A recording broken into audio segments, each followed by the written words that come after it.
तो ICSE maths का paper आने वाला है और ये जो 9 दिन का गैप मिला है, ये कोई छुट्टी नहीं बल्कि एक गोल्डन मौका है।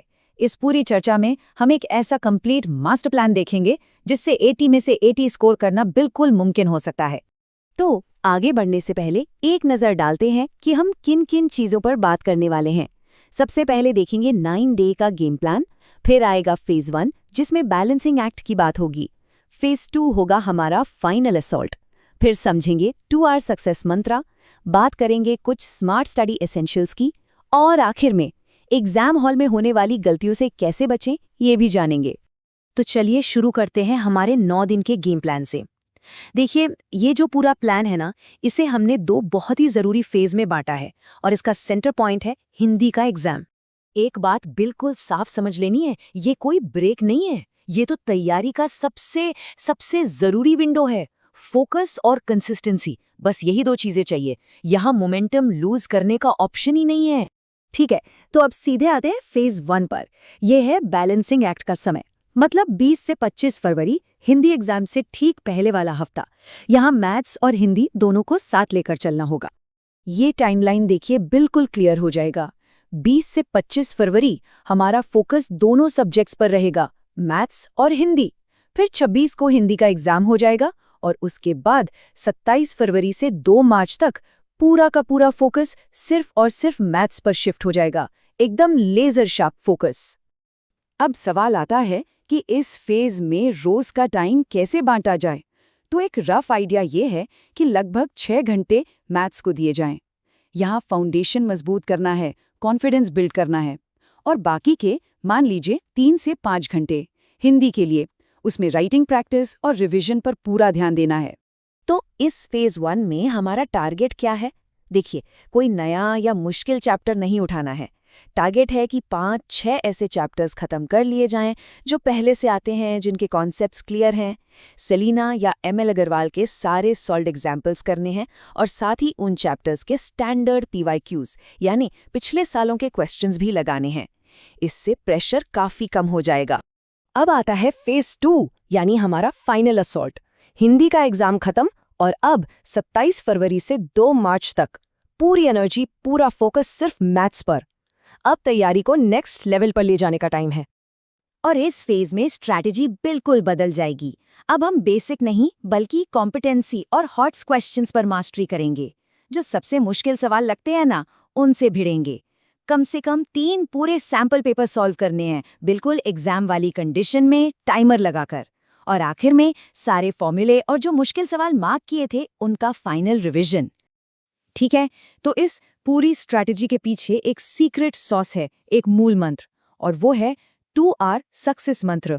अगर 95% से ज्यादा स्कोर करना है तो इसे समझना बहुत बहुत जरूरी है।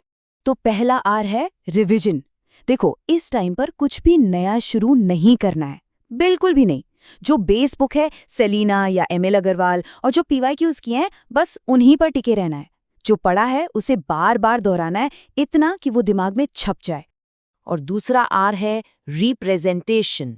ये उतना ही जरूरी है जितना कि सही जवाब निकालना, मतलब आंसर को लिखने का तरीका। फॉर्मूले सही से लिखे हैं, स्टेप्स क्लियर हैं, ज्योमेट्री में डायग्राम, गिवन, टू प्रूव, ये सब कुछ एकदम प्रॉपर होना चाहिए, वरना आते हुए सवाल में भी मार्क्स कट जाते हैं। एक कहावत है, जो दिखता है वही बिकता है। यहाँ पर है, जो आप लिखेंगे वही बिकेगा। बिल्कुल यही बात है। आपका साफ सुथरा step by step solution he examiner को बताएगा कि आपको कॉन्सेप्ट आता है। चलिए, अब बात करते हैं कुछ स्मार्ट स्टडी टेक्निक्स की। मतलब हार्ड वर्क तो करना ही है, पर स्मार्ट वर्क के साथ कम समय में ज्यादा आउटपुट कैसे निकालें। तो सबसे पहला काम क्या करना है? चैप्टर्स का मार्क्स वेटेज देखो, फिर ये अंदाजा लगाओ कि किस चैप्टर में कितना टाइम लगता है, और फिर सबसे पहले उन चैप्टर्स को टारगेट करो जो कम समय में ज्यादा मार्क्स देते हैं, जैसे कि स्टैटिस्टिक्स। ये हाई इम्पैक्ट लो टाइम चैप्टर्स होते हैं। इसके अलावा प्रैक्टिस करते वक्त 3 आदतें जरूर बना लेनी है। पहली, नेवर गिव अप वाला एटीट्यूड।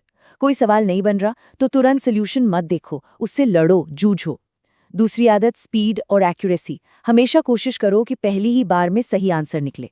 और तीसरी, जो भी सवाल मुश्किल लगे उसे मार्क कर लो, गोला बना लो। ये लास्ट डे रिवीजन में बहुत काम आएगा।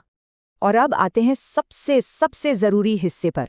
एग्जाम हॉल में होने वाली गलतियों से बचना, क्योंकि यहाँ हुई एक छोटी सी चूक आपकी सारी मेहनत पर पानी फेर सकती है। कभी सोचा है कि एक सिंपल छोटी सी गलती जिसे आसानी से टाला जा सकता था, उसकी कीमत क्या हो सकती है? ये एक ऐसा सवाल है जिसके बारे में सोचना बहुत जरूरी है। एक सच्ची कहानी सुनिए। एक स्टूडेंट के 10 मिनट और एक 4 मार्क्स का पूरा सवाल सिर्फ इसलिए छूट गया क्योंकि उसे एग्जाम हॉल में मिली लॉग बुक देखनी नहीं आती थी। सोचिए, सिर्फ इस छोटी की बात की वजह से। तो ये रही एक फाइनल चेकलिस्ट उन गलतियों की जिनसे हर हाल में बचना है। पेपर अच्छा गया तो बहुत जल्दी खुश हो जाना या ओवर कॉन्फिडेंट हो जाना, पेपर को रीचेक करना भूल जाना, लॉग बुक जैसी चीजों से पहले से वाकिफ न होना, गंदे तरीके से कैलकुलेशन करना या फिर मेंसुरेशन में यूनिट्स और इनइक्वालिटीज में साइन लगाना भूल जाना, इन सब का ध्यान रखना है। तो प्लान अब बिल्कुल तैयार है। हर एक स्टेप, हर एक स्ट्रैटेजी सामने है। अब सवाल सिर्फ एक है, क्या इस प्लान को पूरी शिद्दत से लागू करने के लिए सब तैयार हैं? अपना बेस्ट दीजिए। All the best.